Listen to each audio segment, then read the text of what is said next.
আসসালামু আলাইকুম, কেমন আছেন সবাই? এতদিন অনেক গরম ছিল, রোদের কারণে বাইরে বের হওয়া খুবই কষ্টকর ছিল।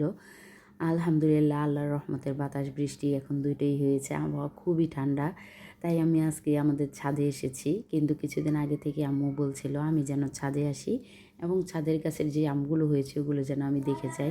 সচরাচর আমি এমনিতে ছাদে আসি না, আর আমার খুবই কম আসা হয়।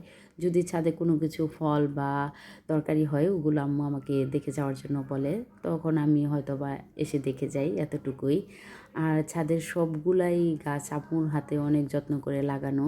আমাদের ছাদের কাছে একটা গাছে একটা লেবু হয়েছে, বাকিগুলোতে অনেকগুলো করে কাজলি লেবু হয়েছে, আর এই গাছগুলো থেকে আমরা 12 মাসে কাজলি লেবু খেতে পারি।